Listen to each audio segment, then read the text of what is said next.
Before cookbooks lined the shelves, or recipes were measured in grams or ounces, and before the word magic carried fear or fascination, there was the hearth, the warm, smoke-scented heart of every home. The place where fire met pot, where bread rose and soups simmered slowly over coals. It was here that women worked quietly, every day, transforming the ordinary into something extraordinary. A pinch of rosemary for protection, a teaspoon of thyme for courage, a braid of garlic tied above the doorway to ward off illness, a loaf of bread baked with a whispered rhyme meant to keep children safe, livestock strong, and the household whole. These women were not healers in the village square. They were not midwives tending the sick in the fields. They did not stand on church steps preaching blessing or prayer. They were kitchen witches, women whose magic lived in the rhythm of daily life, in the tactile, ordinary acts of care. Every chop of an onion, every stir of a pot, every loaf kneaded with attention, carried intention. Every herb crushed beneath their fingers was more than medicine. It was symbol, ritual, and protection all at once. For centuries their work went unnoticed by outsiders. It was quiet, humble, and invisible. Yet the magic was there, woven into meals, folded into linens, tied into knots of thread around jars of milk, hidden in soups, pies, and breads. The kitchen witch practiced everyday magic that made life safer, softer, and more certain in a world full of uncertainty. She transformed food into healing, fire into protection, and intention into reality. Tonight we step into that glow of hearth and home. We walk alongside women like Morag, whose kitchen was her sanctuary, her temple, and her workshop. We explore a world where spoons and cauldrons, herbs and dough, fire and thread carried more power than most people ever realised. Because long before grand spells or mystical incantations, magic lived in the ordinary hands that fed, healed, and protected. Tonight we honour that quiet craft. Tonight we step into the world of the kitchen witch. Welcome, wanderer. And thank you for joining us on the path. This is the Roaming Raven podcast. A place for old stories, whispered magic, and the folklore that still clings to the hedgerows. Each week, we'll be guiding you through a tale drawn from witchcraft, folklore, and folk belief. Stories of cunning folk and wise women, of charms and curses, of herbs that heal and words that bind. We'll explore the legends themselves, and then wander deeper into what they meant to the people who told them. Their remedies, their rituals, their fears and hopes, and the strange, beautiful ways they made sense of the world. These are not just stories of magic. They're stories of survival, of knowledge passed quietly from hand to hand, of power found in plants, in ritual, and in the spoken word. So make yourself comfortable, light a candle, pour a cup of tea, or walk with us beneath the trees. This is Folklore for the Witchy, history for the curious, and a path for anyone who feels called by the old ways. We are your hosts, Paula and Tracy, and this is the Roaming Raven podcast. Can you hear the wings beat? Can you hear the sound? Lifting up the heavy hearts from the frozen ground. It's the folklore of the future. It's the history of now. Taking back the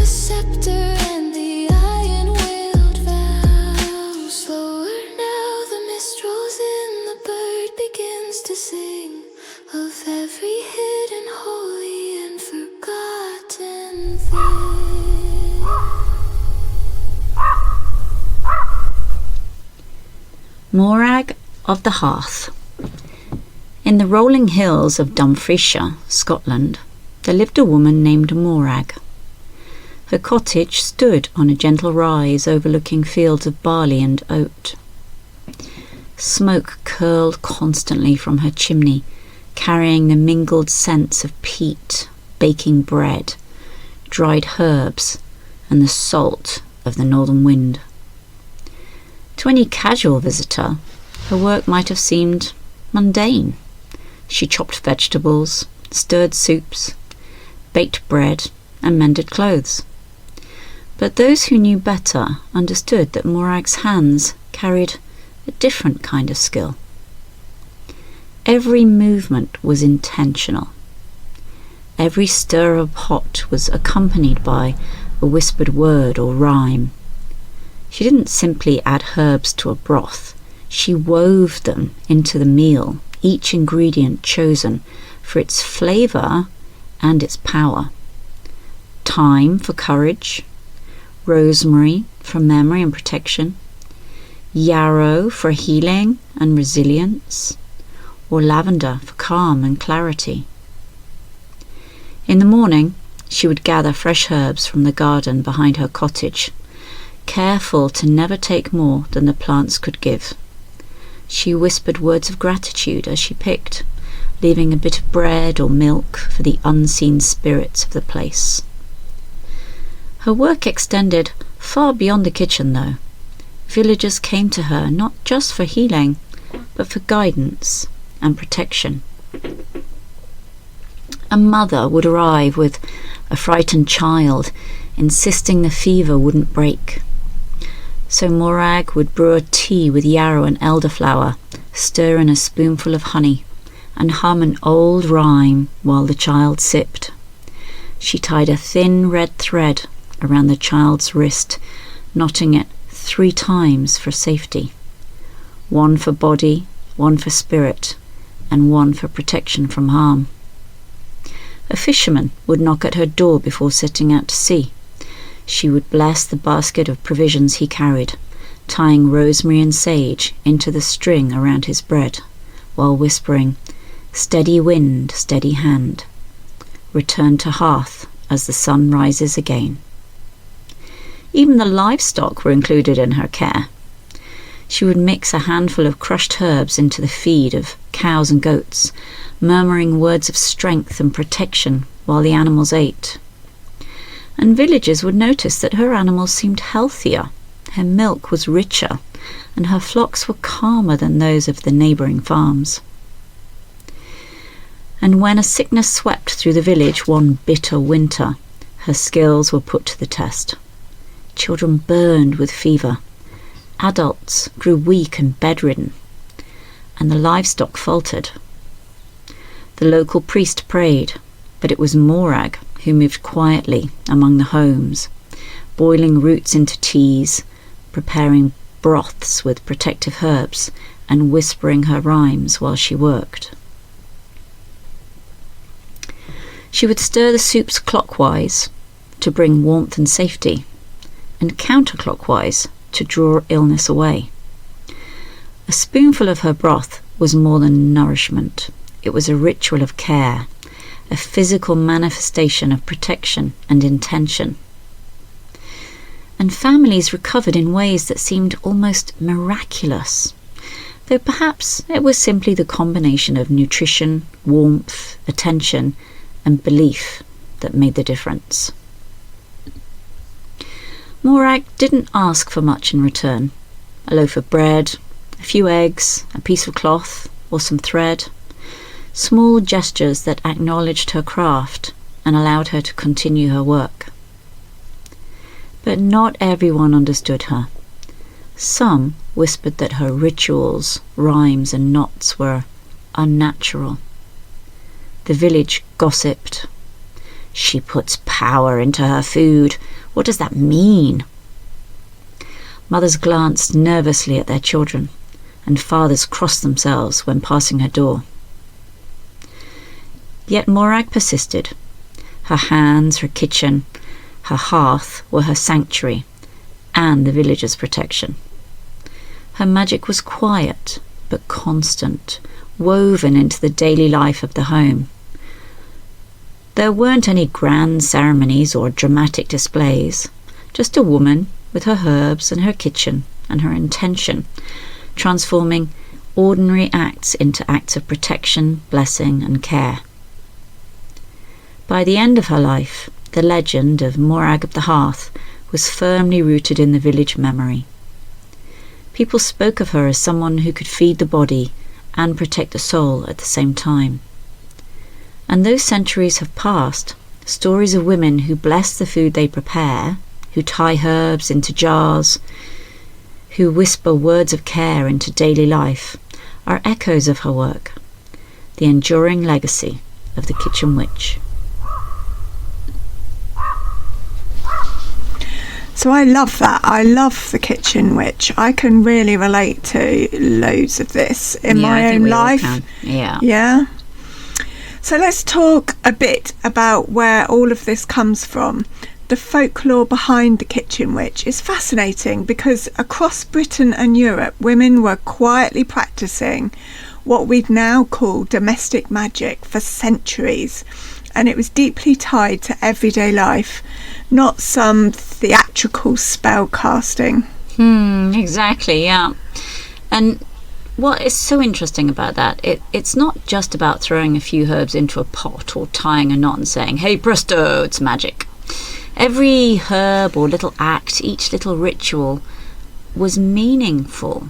So take rosemary, for example. It wasn't just a fragrant addition to some bread or a pot roast. It symbolized memory and protection and fidelity. So people really believed that the act of adding it to food or hanging it in the kitchen could influence their health or their safety or even their luck. And it wasn't just rosemary. Thyme was thought to bring courage, lavender for calm, yarrow for healing. And it wasn't just add it and forget it. Women would whisper rhymes or blessings while stirring, kneading or tying herbs. The combination of action plus intention plus symbolism is what made the magic real, at least in terms of the effect on the household. Yeah, and the gestures were so significant, weren't they? For example, we heard in the story stirring clockwise, so stir clockwise to attract good luck, counterclockwise to remove the harm, and tying knots around jars of milk or grain 3 times or 9 times to lock in protection, leaving the first slice of bread out for the spirits. In France and Germany, that was quite common practice. So even if people weren't consciously witchy, they were still participating in these tiny protective rituals without actually calling them magic. And we keep hearing this, don't we? We keep hearing about knots being tied a number of times. We hear about the threads. Yeah, it just keeps coming up in different forms of practice. Absolutely. I think it's important to highlight that these weren't just superstitions. These were practical ways of creating order and focus in a chaotic world. Another thing we keep hearing about, creating order. Before modern medicine, hospitals or predictable food supplies, every pinch of salt, every herb in the pot, every knot tied was a way of saying, I can influence the outcome, I can create safety. So it's no surprise, is it, that this is true of lots of different parts of the world. This isn't, I mean, we are British, but we're not just talking about British history or British witches. For example, Scandinavian women did very similar things, stirring soup in different directions, certain directions, leaving little offerings to the household spirits. So we've got long-standing traditions of leaving herbs above doors, weaving them into household linens, whispering words over a cooking fire, and that's loads of different places of the world, not just here. And in these traditions, while subtle, they left a cultural footprint. You can still see echoes today in people who practice domestic rituals, mindful cooking or herbal preparation, the essence of the kitchen witch. And it's fascinating that the same actions could be viewed as protective or threatening, depending on the perspective of the observer. That's actually quite chilling, don't you think? Because if your neighbours are watching you and they don't really understand why you're stirring your soup clockwise or tying threads on a jar, you know, it doesn't actually take much in that time period hundreds of years ago for someone to say, ooh, that's witchcraft. So these ordinary acts, they became magical acts, and that was enough to inspire fear in people, or respect, of course. Always that duality. Which is why Morag and women like her were so remarkable. They lived in this space where practical care, symbolic action and folklore merged, transforming ordinary life into something protective, intentional and deeply meaningful. And that really is the heart of today's episode, isn't it? Magic isn't in a wand or a spell book. It's in how everyday life can be ritualized or turned into care, protection and healing. And that's the legacy of the kitchen witch. And I think this, of all the talks that we've done, this can be touched by so many people in modern life. Do you not agree? Oh, absolutely. I mean, the very notion of doing something mindfully, a lot of this is simply doing something mindfully, isn't it, with mindfulness. And feeding ourselves is something so fundamental to looking after ourselves. What we eat, how we prepare it, our time in the kitchen. The kitchen really is the heart of the home. And for this really brings up for me, certainly, I don't know if you're the same, that every time I'm sick or my children are sick, certain foods come out. Absolutely. That only come out during sickness, like really healthy homemade soups and fruits and so on. When you're feeling poorly, food becomes really important, doesn't it? And lots of garlic to fight all that the infection. time. Yeah, garlic and onion are two things that I always have. And I do. I remember the first time that when I first did my herbalism course many years ago, and the herbalist who taught it, she said, I am almost never ill. I eat garlic and onions every day. And that stayed with me. You know, for her, this was like a staple of what you have in your food to protect yourself. So now we see it as medicine. We understand it. But of course, back then, they didn't have the scientific understanding or the knowledge. But it did the job. Yeah. And of course, another item is honey. Honey comes out when we're ill as well. Lots of honey and lemon. Absolutely, yeah. Although you being vegan, that's a bit more tricky, huh? It is. Yeah, I have honey every day. I throw it in all of my herbal teas. And I used to keep bees. I don't know if I told you that. No, I didn't know that. I learn something new every day. All right, let's get back to the kitchen witch. Anyway, so when we think about the kitchen witch, what really strikes me is how much symbolism is woven into her everyday actions. It wasn't just about cooking or herbs. Every movement, every choice carried meaning. Even the hearth itself, a fire, it's not just for warmth or cooking. Fire, it represents life, doesn't it? Transformation, protection. And stirring a pot over that fire was literally stirring intention into the food. And even the direction of the stir was important. Clockwise for positive, good energy, counterclockwise for sending harmful things away. Oh my goodness, I would love a fire that I could stir food over. And then there are the herbs themselves. Rosemary, thyme, lavender, yarrow. Each one wasn't just a flavouring or medicine. Each carried, again, those layers of symbolic meaning. Rosemary for memory and protection, thyme for courage and strength, lavender for calm, healing, warding off negative energy, and yarrow for healing, both physical and emotional. We keep coming back to the same herbs as well, don't we? We do. And realise that, in fact, you don't need that many herbs to have a pretty solid foundation to cover lots of different needs and lots of different requirements in really common herbs, things that we see all the time in hedgerows and in people's gardens. I mean, these things are still very much part of our lives. And if we think about what they did with those herbs, so they tied the herbs into bundles or knots in these sort of powerful, intentional ways. And the knots themselves, they weren't random. they represented containment and focus, and this idea that you could lock in protection or bind safety into a household or a person or even livestock, for example. And just as we saw last week, the numbers, and we've talked about this already, the numbers were super important, weren't they? 3 or 9 knots carrying this massive significance. And we see this sacred numerology throughout history. I love that. Even seemingly small acts, sprinkling salt in corners, leaving the first slice of bread for the spirits, hanging herbs to dry, all carried intention and protection. It's a reminder that magic is not just spells and rituals. It can live in the ordinary when done with awareness. Yeah, and it's not just about safety either, is it?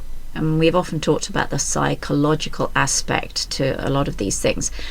A symbolic act, it creates structure and meaning and focus in a world that certainly hundreds of years ago, but actually, to be frank, true today as well, right? The world can be unpredictable and pretty frightening. So a kitchen witch's rituals help people feel safer, more grounded and connected, way before modern psychology could explain to us why routines and intentions mattered.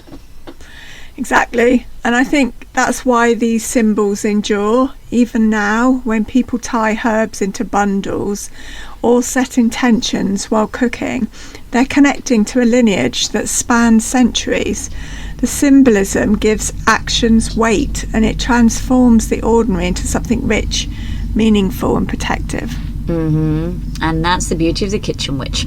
Her magic, this sort of multi-layered, practical, symbolic, psychological and spiritual all at once, showing us really that ordinary spaces like a kitchen can be incredibly sacred, really important. So everyday simple actions can carry intention. Tiny little symbolic gestures like tying a knot or stirring a pot or hanging herbs can be really powerful.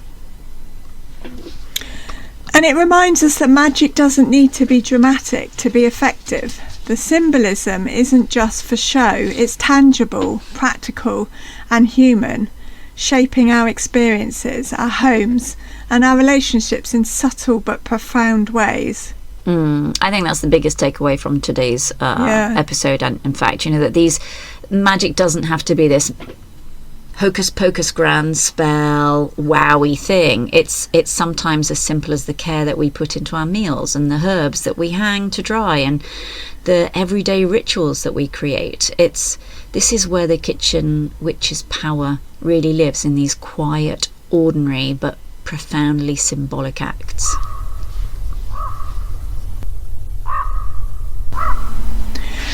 Alrighty, let's really dig into the herbs Morag used and why they mattered. People often think of herbs as just flavouring or medicine, but for a kitchen witch, every plant carries those layers of meaning, protection and intention. Yeah, exactly. Take rosemary, for instance. So not only did she use it in teas to aid memory or soothe a nervous stomach, but it was also hung over doorways to protect the household. And it symbolized different things such as remembrance, loyalty and purification. So in folklore, burning rosemary on the hearth was believed to drive away evil spirits or bad luck. And the methods of use were incredibly varied. Rosemary could be brewed in tea, steeped in oil, woven into a charm, or even sprinkled in porridge. Bizarre.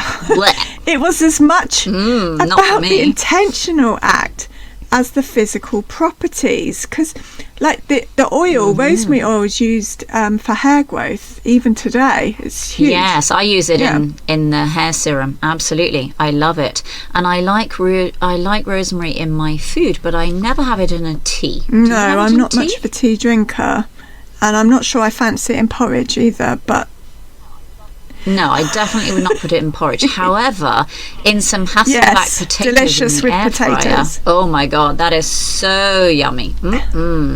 All right, so I think we'll keep rosemary in the pot. How about lavender? when I think of lavender, I see lavender as a relaxing herb. Like I've got lavender in my eye pillow, for example, that I use after yoga. But for a kitchen witch, it wasn't just for relaxing, it was for medicine. It was a charm and a ritual tool all in one. So it could be infused in teas for calming fevers, for example, or sprinkled into pillows to ensure restful sleep. And of course we still use lavender spray on pillows for the same reason, don't we? Or you could tie it in bundles to hang near the hearth. And some people even use lavender to encourage fertility or to keep spirits calm.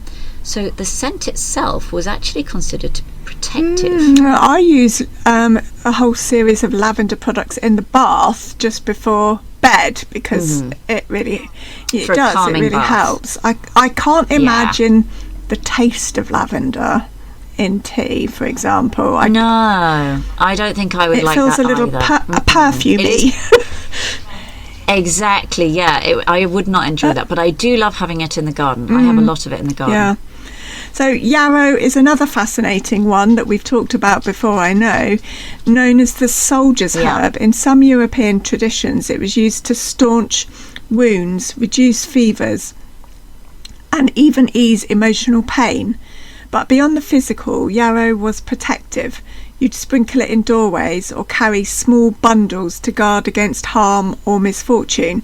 Some stories even say that yarrow could see spirits and keep them at bay. Now, I've actually foraged for yarrow, and I've dried it all, hung it all out and dried it all up and ground it all up, because you can use bundles of yarrow like on a cut. If you're out in the forest and cut yourself, you can gather yarrow and it will stop the bleeding. Yeah, and thankfully, because I've got a ridiculously large garden, I've got yarrow growing all over it. And it's a beautiful flower as well. You know, structurally, I think it adds a lot of beauty to the garden, because a lot of my garden, as you know, is wild. And so wild flowers grow there. And the yarrow is gorgeous in the long grass. It actually looks very nice. And so let's go on to another one that we've seen several times before, thyme. So this isn't just a culinary herb. For the kitchen witch, thyme would have brought courage, endurance and vitality. And she might have burned it in a fire or brewed it into tea to strengthen the body and the mind. And folklore tells of travellers carrying thyme for safe journeys, or even leaving it under pillows so they could stop having nightmares. One that I have not used it for. Have you ever put thyme under your pillow to prevent nightmares? No, I've not heard that. So it was a bridge between the physical and emotional well-being. So I'm going to talk about mugwort again because it's fascinating. It's associated, as we know, with dreams, women's health and protection during travel. A kitchen witch might hang mugwort over doors, brew it in tea to ease menstrual pain, or tuck a sprig under the pillow to inspire prophetic dreams. Across Europe, mugwort was considered a guardian against misfortune, illness and evil spirits. Poor old mugwort though, right? I mean, you think about all of these amazing wild flowers and their uses, and so many people actually just yank them out of their gardens these days and see them as an unwelcome weed, whereas once upon a time it would have been such an important part of well, we'll say the kitchen witch, but in fact, honestly, it would have been a lot of ordinary households would have been using these herbs, wouldn't they? Not just the kitchen witches. Definitely the ones that could be put in teas and food, Yeah, absolutely. So we've got common herbs like sage, parsley and fennel, which also carried magical as well as medicinal weight. Sage for purifying, we see it all the time in smudge sticks. Fennel, delicious flavour, I love a bit of fennel, strengthening the stomach and encouraging fertility. Or parsley, promoting health and longevity. And these aren't just superstition, of course. Many of these herbs have scientifically verifiable effects, even though people back then didn't really understand modern chemistry. So it really must have been a trial and error, because they were right. You know, they've been proved Eventually, they've been proved to be right. Absolutely. So they weren't just randomly picking herbs and saying, yeah, this will work, because they were actually working. So it's amazing how kitchen witches like Morag layered practical, symbolic and magical uses. She might stir rosemary into soup for memory, tie a sprig into a bundle for protection, and murmur a blessing over both, hitting all three levels at once. Yeah. And of course, each herb could have multiple layers depending on the season or the place and the ritual context. So elderflower in summer might protect a doorway, but in the winter, elderberry soup, or syrup rather, could strengthen your immunity. So the timing, the place and the intention were critical. We can also look at how these herbs were used in combination. A tea of yarrow, thyme and lavender could calm fever, strengthen the body and soothe the spirit simultaneously. Some herbs were eaten, some burned, some tied into charms, some placed in pillows. The combinations and methods were almost endless. And I think this is a really interesting part of it, where the magic of the kitchen witch intersects with psychology. So we've got this careful combination of herbs mixed with intention and ritual, reinforcing this sense of safety or control and healing in the household. So even if the herbs didn't cure everything, the ritual and the intention itself had a real effect on the body and the mind. So fast forward to today, and we see echoes everywhere. Herbalists still use these same plants. Mindfulness cooking channels show us how to infuse intention into meals, and wellness practices encourage aromatic, herbal and symbolic rituals. The principles haven't changed, just the setting. Yeah. So whether it's rosemary in a tea or lavender in a pillow or yarrow tied by the hearth, every plant has its story. Every bundle, every brew, each little sprinkling of herb is part practical medicine, part symbolic protection and part psychological comfort. Morag wasn't just cooking or healing. She was shaping life through plants, through knowledge, intention and care. And that's the true heart of the kitchen witch. So looking at all this, it's amazing how much of the kitchen witch survives today, even if people don't call it magic anymore. Well, I guess when you think about it, it's amazing and yet it's totally understandable, isn't it? I mean, we're talking about things that we have done for hundreds of years, and we need to eat and we need to surround ourselves with things that are good for us, and we know that doing things mindfully is good for us. So mindful cooking, something really accessible to anybody. People who chop vegetables slowly, savouring the smell, stirring the sauces carefully. It's literally the same thing. They're just bringing intention to everyday acts, just like Morag did. And I think we're getting a much better understanding in modern day about how we really are, what we eat. We're a reflection of what we eat. Absolutely, yeah. And being aware of that, being more aware of our intentions in what we do. Yeah, and it doesn't even have to involve herbs or a kitchen. Making tea with care, arranging a table with thoughtfulness, or even setting out ingredients for a recipe with intention. It's all echoing the same idea. Small acts of attention and ritual create comfort and protection. Yeah, they do. And let's face it, herbal practices today are very well respected. You know, we don't brand people witches anymore because they use herbs in meaningful ways. So it's really common now. If you go into a supermarket and you see the array of teas, it's incredible what you can buy as teas. So most people now would accept that brewing chamomile is good for calm. I also use it, for example, on Toxa, my dog, when she sometimes gets an eye infection. So I'll put a chamomile tea bag on her eyes. It's useful in so many different ways. And like you said about the yarrow, if you're in a forest and you cut yourself, then you can rub the yarrow onto the wound. And we got rosemary to lift the mood. they're the same herbs that Morag would have been using hundreds of years ago. So maybe we're not whispering rhymes over them anymore, but the idea of combining nature with attention is still very much alive. I'm thinking maybe I will whisper a rhyme, you know? Yeah, even in everyday life, people create protective or symbolic spaces. Some leave little charms in cupboards, tie herbs into bundles for their homes, or sprinkle salt in corners, the modern echo of centuries-old practices. Absolutely, and these are really practical too. For example, did you know the one about leaving conkers in the corners of your room? I do Have you it. heard that one? You do it, and what is spiders. it for? Not for the spiders, it's anti-spider, right? It's for no spiders. Yeah, so all of these things, you know, leaving a bundle of herbs, for example, lavender, hanging up, we know that we put lavender in our wardrobes now. We don't, you know, we put different herbs, in fact, not just lavender, in our wardrobes to prevent getting moths and conkers in corners so we don't get spiders. So these have really practical purposes. Let's think about spiritual or self-care routines. In addition to the practical stuff, we've got stuff that looks after our souls. So lighting candles before a meal. This is I love this. I do this all the time. I love to have a candle when I have a meal.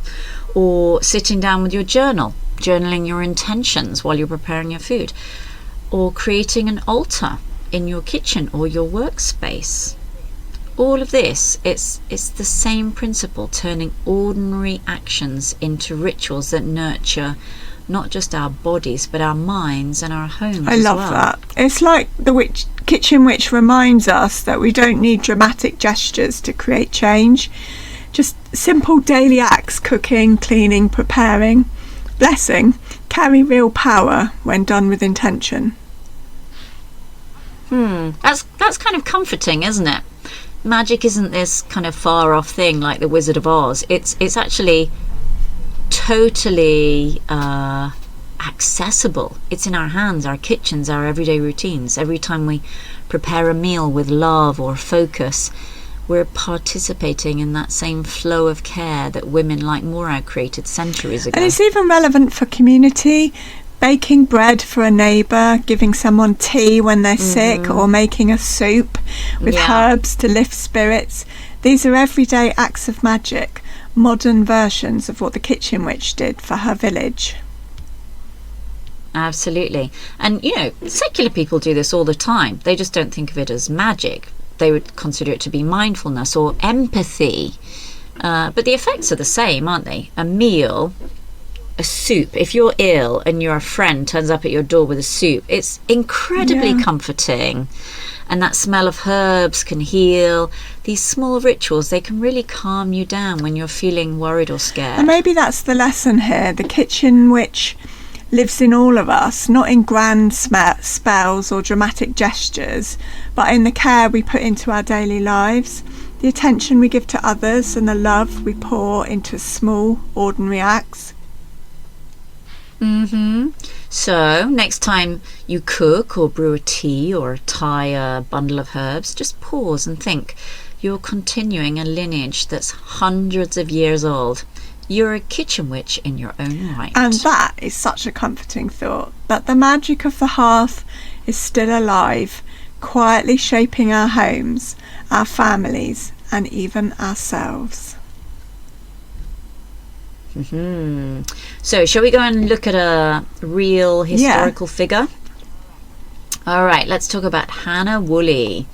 Hannah Woolley. So she embodies what we now think of as a kitchen witch. One of the best examples, in fact, is Hannah Woolley. So what makes her so interesting is that she was a documented, published woman in the 17th century, working entirely within the domestic sphere. And she wrote several household manuals, in fact. The most well-known was The Queen-like Closet. Do you think that's like an old-day Marie Kondo well, tidying who out the knows? house? We'll have to look it up. So this queen-like closet was essentially a guide to running your home, but it went beyond simple cooking. Yeah, her work included recipes, but also herbal remedies, medicinal preparations, beauty treatments, and instructions for preserving food. So we can already see that the kitchen wasn't just a place for meals. It was a place for healing and for care and transformation. And that's as well. really the heart of kitchen witchery, the blending of nourishment and remedy, of daily routine and intentional practice. Exactly. I think that's what's really interesting about her work. So much of her work reflects the timing, the method, and the attention, not just the ingredients she used. And her recipes often include very specific instructions about preparation, sequence, and handling. Things like when to add ingredients, how long to stir, how to store, all of which suggest a deeper awareness of the process. And while she presents that as practical knowledge, there's an underlying sense that how something is made matters just as much as what is made. Which aligns very closely with the idea of intention, even if it's not described in those terms. Yeah, that is true. She also had remedies for illness, so syrups, infusions, and preparations made directly in her kitchen. And at the time, this would have been essential. Access to formal medicine was limited, so much of the healthcare happened at home. Yeah. Women like Hannah Woolley then, they weren't just cooks, were they? They were caretakers and healers and nurses and knowledge keepers. Yeah, and importantly, really importantly, her work was written down, which means it was shared, preserved and repeated. That's true, because of course we've often talked about how so many traditions were simply passed down verbally. To get something to actually be written down is quite a significant step, isn't it? Yeah, and it turns someone's individual practice into a tradition. Into a tradition of its own as people copy what's been written.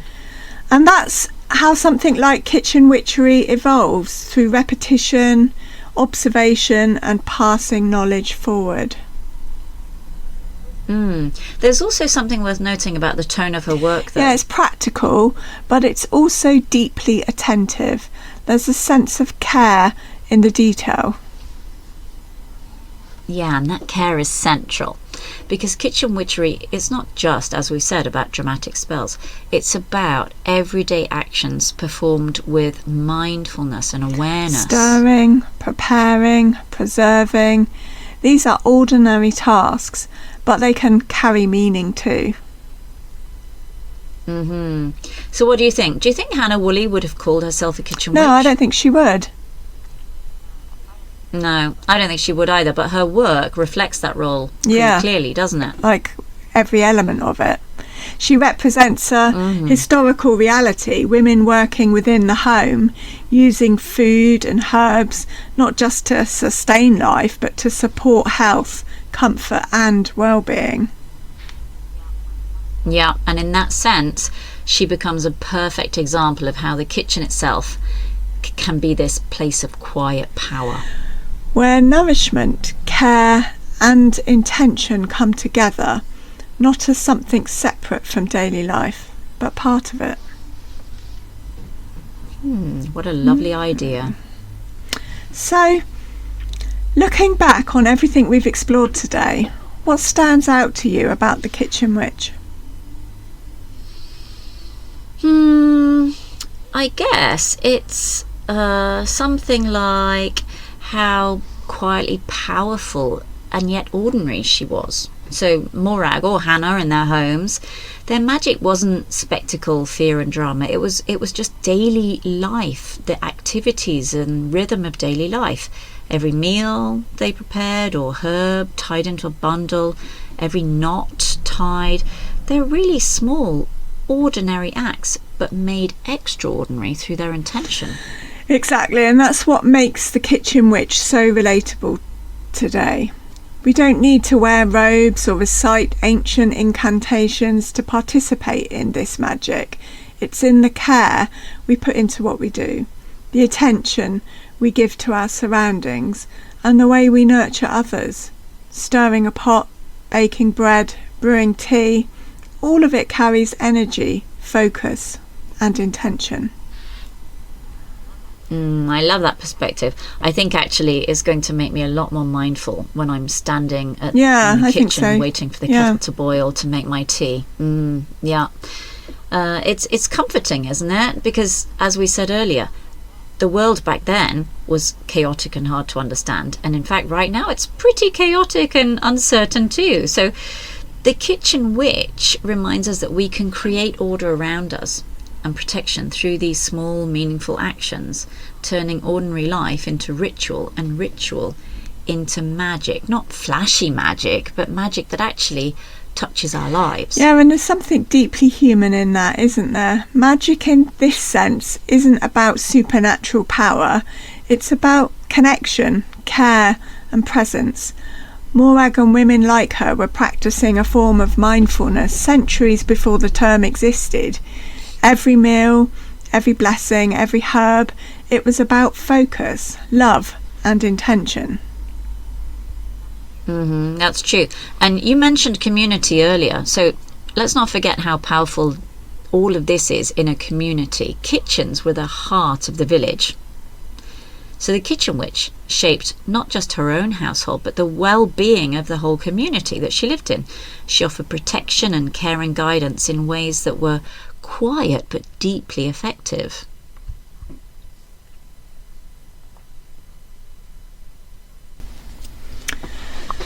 Magic doesn't have to be something separate from our lives. The kitchen witch shows us that everyday acts are sacred when we put care and intention into them. It's simple but profound. And as we wrap up today, it's worth remembering that this is just one facet of a larger story. The hearth, the kitchen, the garden, these were spaces where women exercised knowledge, protection, and power. Their lives were practical, symbolic, and magical all at once. So next time you stir a pot or sprinkle herbs in your cooking, remember Morag and Hannah and all the countless kitchen witches who came before. You're carrying forward a tradition of quiet magic, care and intention, one small act at a time. Next week, we'll step even further into domestic magic, into the world of the knot witch. Women who tied protection, luck and intention into every corner of life, turning simple chords into powerful symbols. Not witch with a K, right? Not witch. Yes, not witch with a K. So, just like the kitchen witch, the knot witch reminds us that magic is not distant or exotic, it's close, accessible and woven into the rhythm of our daily lives. We just have to notice it. So until then, pay attention to the small, ordinary acts in your own home. The magic is already there, waiting for you to stir, tie, and bless it. As the last herbs are tied, the last tea stirred, and the hearth's smoke drift towards the ceiling, we leave Morag's kitchen behind, but her lessons linger. Next week we step into the shadows where threads and knots hold more than intention. We'll meet the knot witch, a woman whose power wove through cords, bindings and hidden stitches, shaping protection, luck, and even a bit of mischief. From the loops she tied to the lives she touched, we'll explore a world where every knot carried meaning, every thread held magic, and the ordinary became extraordinary. If you enjoyed this show, please consider giving us a positive review on whatever platform you're listening on. Thank you to Georgia Rolls for our wonderful artwork, and to Psych Witch who wrote and produced our music. Find more of her lovely sounds on Spotify. This podcast has been produced by Roaming Raven. Roaming through the history